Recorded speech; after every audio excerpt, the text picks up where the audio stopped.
We are entering a new era of rugby, a period where the line between forwards and backs is blurred and hybrid players become the most valuable commodity. In this episode, you are going to get a front row seat to who these hybrid trendsetters are and who within the Springbok ranks can be called upon to fulfill this role. So in the past, rugby has always been about the forwards and the backline. The two groups are, of course, teammates, but there is a union of sorts. A forward will always tell you that he is the real rugby player, while the backs are just the pretty boys. In turn, a backline player might tell you how stupid the tight five members are. There's the old nugget about Bakkies Botha and Victor Matfield in the hotel lift in Australia. A local lady hears them speaking in Afrikaans and asks where they're from. Bakkie says, the 26th floor. I'm sure you've heard all the jokes. Over the years, we've seen many players with exceptional skill sets work wonders with their ability to seamlessly switch positions. We used to call them utility players, didn't we? I readily think of Tinus Delport, Brent Russell, Ruan Pienaar, and Frans Steyn as high-profile Springboks who played multiple positions for the Boks. In the forwards, Andre and AJ Venter were equally comfortable in the second row as they were in the back row. Ollie Leroux could play hooker or prop. Naka Drotsky played hooker and flank. And so on and so forth. But we appear to be entering a new era now, a time where forwards are starting to cover backline positions. The Springboks have gone with a 7-1 bomb squad split previously. The concern is around the risk of an additional injury in the backline. What will we do then? The risk is accepted by Dr. Rassie Erasmus, but the general feeling is that it will be okay because if needs be, Kwagga Smith will move into the backline. Remember, Kwagga is a former Sevens player. He has the pace to live with the backline. Interestingly, former Springbok centre Obani Bobo also started out as a loosie. Nick Mallett was the one who suggested he move to the backline with similar words. You can live with the backs. Recently in the Six Nations, when England faced Italy, Ben Earl, a loose forward, was used in the centres. Steve Borthwick has even suggested he could start Earl at centre. Imagine that. Ben Curry, and here goes Ben Earl, and he finishes it off in style. Now, in that match against the Italians, Borthwick went 6-2 in his bench split. But given what transpired, is that not a 5-1-2 instead? In other words, specialist forwards, hybrid players, specialist backs. The rugby revolution is upon us. Does this mean that before long we might start talking about bench splits as 5-1-2 or 6-1-1 rather than 5-3-6-2 or 7-1? That same weekend, France went with a 7-1 bench split against Ireland. But maybe it was actually a 6-1-1. Oscar Jegou actually spent time playing in midfield too. Jegou, he's got there! He's got there! And that surely is the game, and it may well be the Six Nations Championship. None of this should really come as a massive surprise, and that's because of the pods that teams use in the backline these days. 2, 3, 4, even 5-man pods make up a typical backline now during phase play. Long gone are the days of the scrum half passing to the fly half, who then brings in the inside centre, who offloads to the outside centre, who then looks to bring the wing into play. And for variety, the fullback might have joined the attack at any moment there too. Well, when was the last time you saw a team play like that? And in those pods I just mentioned, there are always forwards involved. They might often be the first receiver looking to gain meters, or they could act in a supporting role to drive and help the receiver drive beyond the defense and gain more meters. Guys, before we continue, I have to tell you about this exciting new Springbok comic book that is coming out soon. And check this out, I'm going to be in it. But you can also be in the first officially licensed Springbok Rugby comment. Yep, you and me alongside Sia, Earl and Faf. But only 100 lucky fans will have a chance to be featured this way in Forever Green, Forever Gold. Imagine featuring in the debut issue of this special bit of history. The cost is 500 Rand per person to get yourself hand-drawn to exact detail. Email sketchme@springboksrugbycomic.com. I'll put that in the description area below for you as well. Let's get back to today's episode. So we've been seeing forwards in the backline for years now in an official tactical sense. And those of a certain age will no doubt fondly remember a player like Uli Schmidt popping up on the wing. But that was more of an anomaly, of course.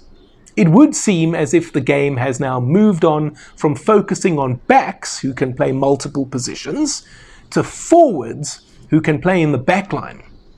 It's an exciting development, although Matt Williams will no doubt tell us it's discriminating against backs.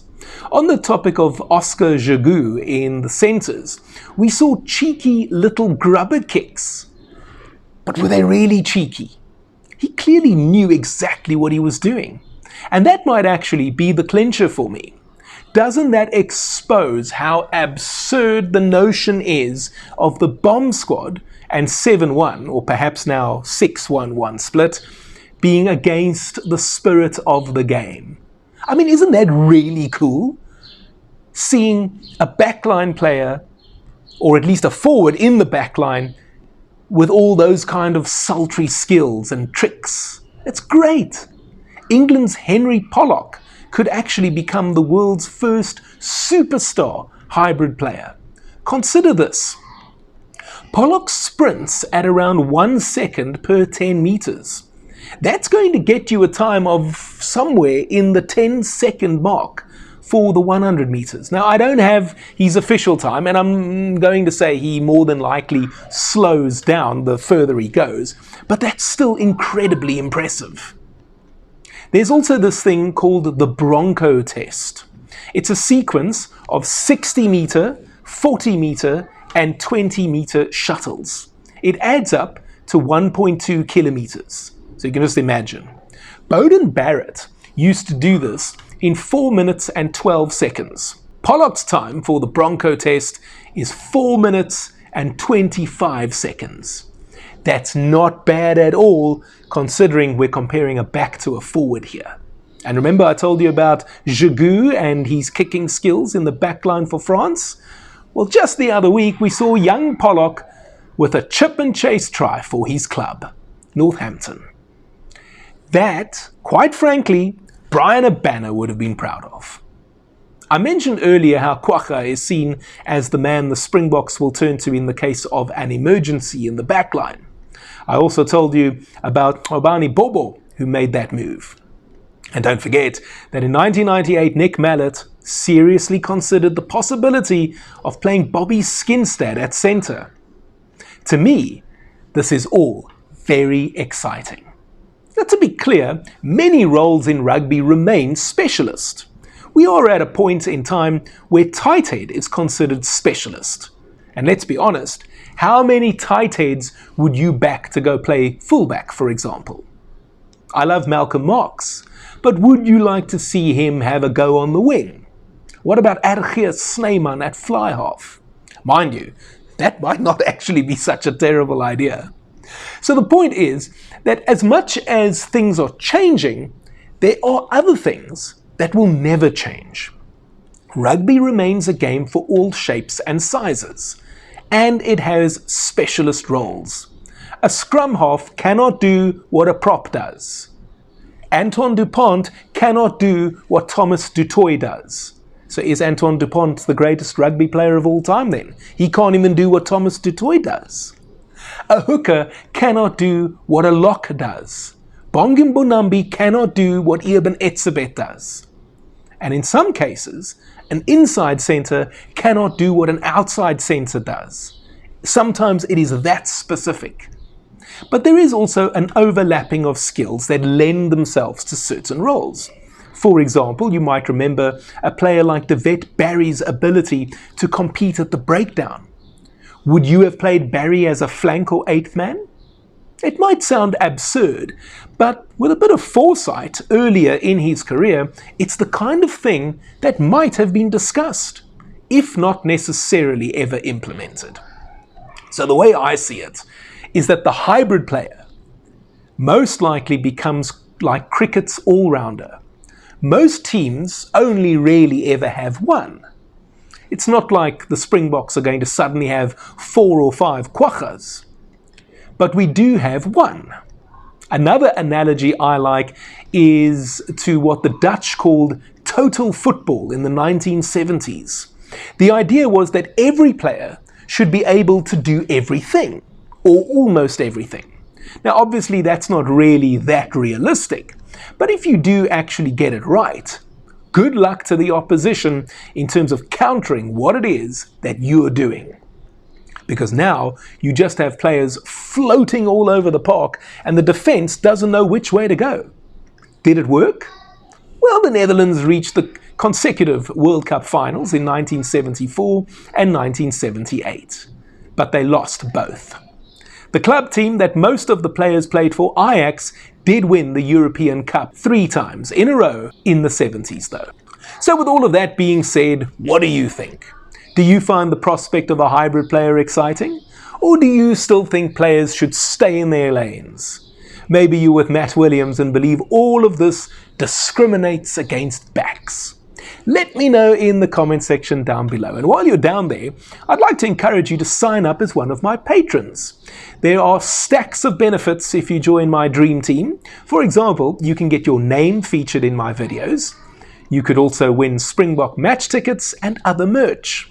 Depending on your tier, you could have a quarterly Zoom call with me to discuss Springbok matches and tactics. And you can even get me to write an ebook for you on your favorite player. If you're up for that, head on over to my Patreon page and sign up now. The link is in the description area below.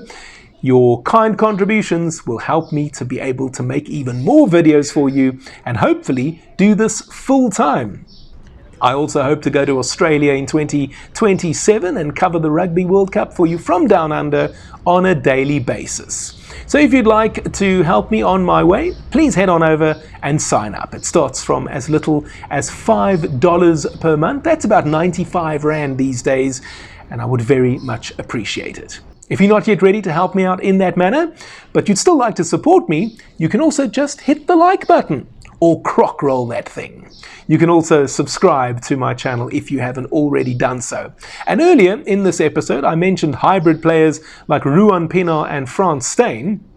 Those legendary Springbok Rugby World Cup winners have both joined me for exclusive conversations about their famous Bok careers in the past. Both of those videos are appearing on your screen right now, so why not pick one? Ruan, Frans, enjoy it, and I'll speak to you next time.